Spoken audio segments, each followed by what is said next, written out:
All right, Jazz of Pride, take one, take two. So we're here today, and we are here with Alphonso Horne, trumpet great, Miss Dida Pelled, who's a wonderful guitarist and vocalist, and of course, the one and only Mr. Michael Mwenso, vocalist, band leader, curator, leader of the Sheiks. I must say this is quite an amazing thing, and this is something that I never thought would be possible for us to be able to be participating in this incredible creative night that you have brought us all together. Ooh, 5 years ago, that did not... No. That seemed likely. It was very different. Wait, what was 5 years ago? 5 years ago, we were just in different places in life. No, but explain, because it's interesting.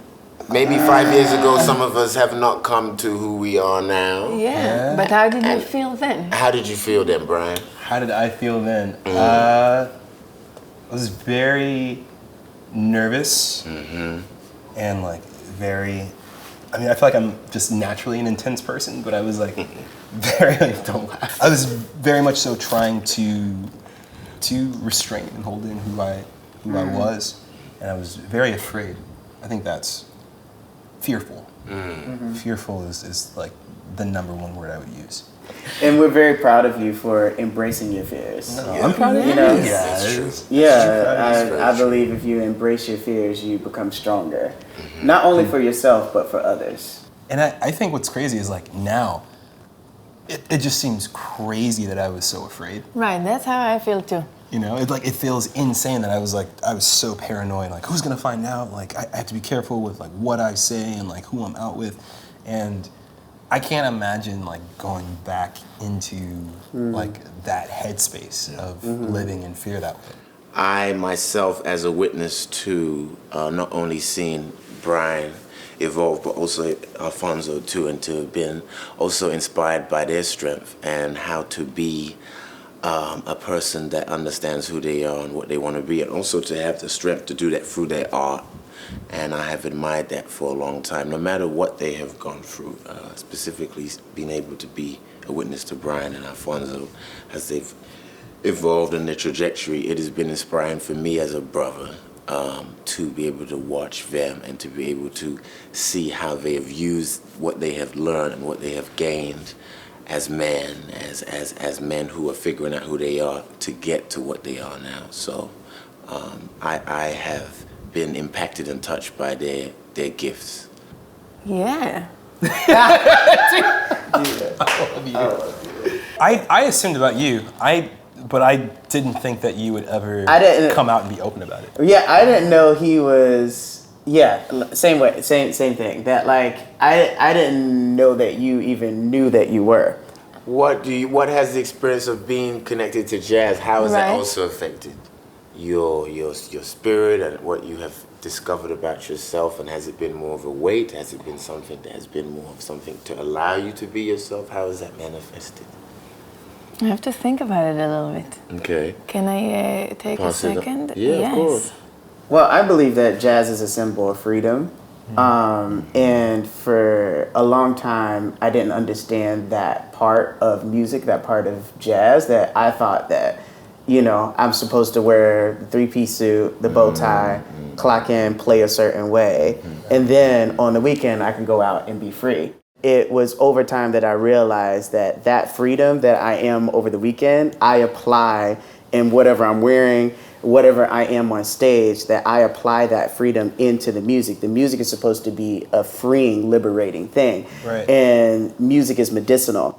And so for me, when I'm on the stage, me being free frees others. And so us being jazz musicians, us being LGBT plus IA musicians, like that is our call. That is our calling, is to be who we are completely on stage so that other people can be who they are. Jazz is freedom, pride is freedom. Wow. You know? Love it. Jazz is freedom. Well, that's going on a t-shirt. Jazz is freedom, pride is freedom. Yeah. Wow.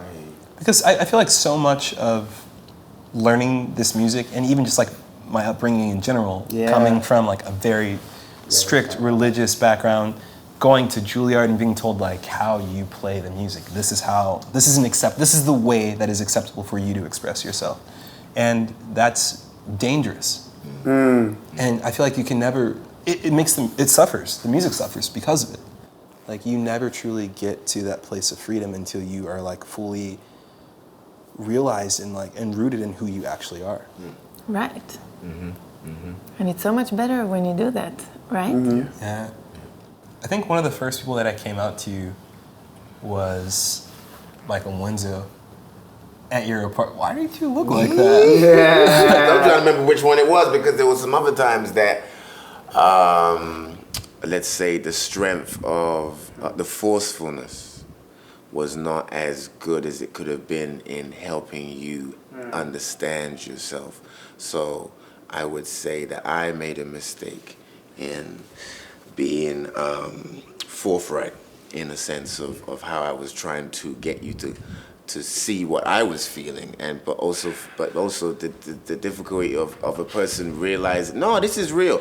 A person realizing that within themselves and not being ready to come out, and how you have to really be patient, and how you can't force people, even if you know something, and you must let them be comfortable to come into their own resolution. So I definitely was, that experience I had with Bryan was very forthtelling and honest. Can we talk about it? Yes, you can. Can we talk brought about it out, yes. Yes. That's not where I was going. We have gone there. There was, This happens.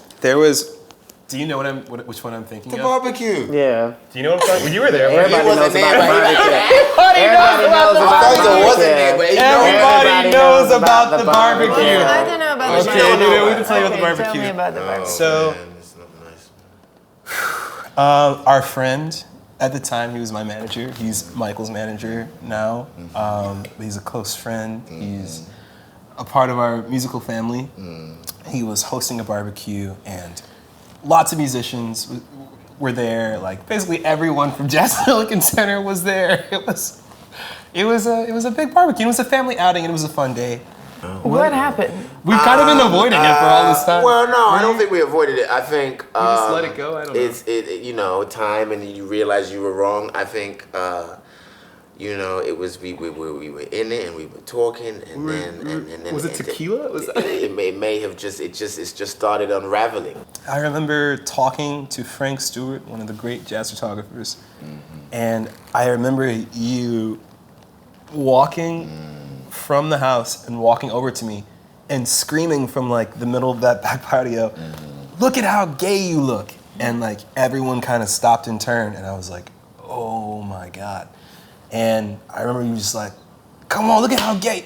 It's time to come out, like right now, like." I'm there with you. I'll be strong for you. You need to come out right now. And like everyone from Jazz Silicon was like, "Oh God!" And then like you walked over, and like I don't really remember what you were saying because I was just kind of like, "This isn't happening. This isn't happening." And I remember Russell Hall coming and just kind of like grabbing you, like, "All right, Michael, it's time to go," and then kind of like took you away. And then like Frank was like, "It's okay, man. It's okay. Everybody's cool." And it was like that. The worst feeling when like everyone is like, you can just feel like everyone feels bad for you. We played at a festival the next week and I saw you and you were like, "I'm so sorry," and there's two moments I think of, like that moment and then another moment where I tried to come out to a friend and he basically just like stopped me and asked me not to. And those are the kinds of moments that pushed me further into the closet and made me not want to be, open. The moment that I was actually thinking of is like when I was at your apartment. Yeah, that one I do know. And I just gotten back from Europe, and I was just like, "Michael, here I am. I'm gay. This is it." And you were just like, I just remember you kind of like laughing, and you were just like,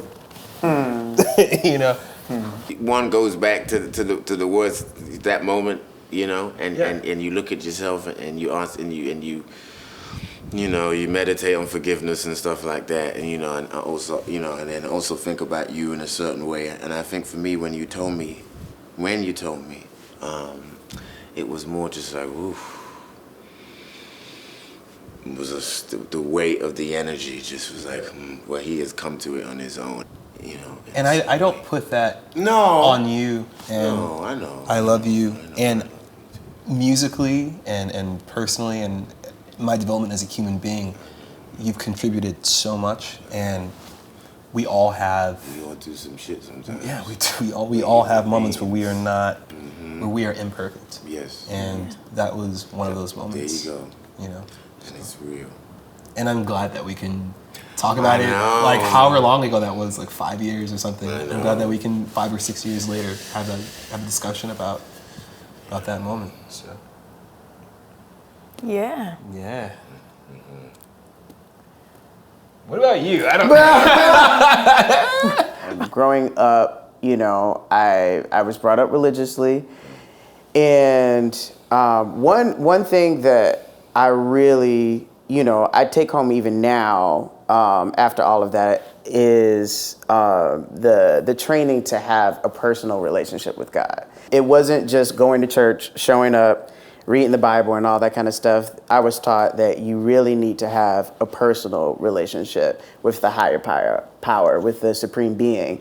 Getting into puberty and like having these changes, you know, I was very confused about how to deal with that in the religious context, that maybe in the church is not accepted, but I'm having my own personal relationship with the supreme being, with God, and like it feels aligned. It doesn't feel like anything wrong.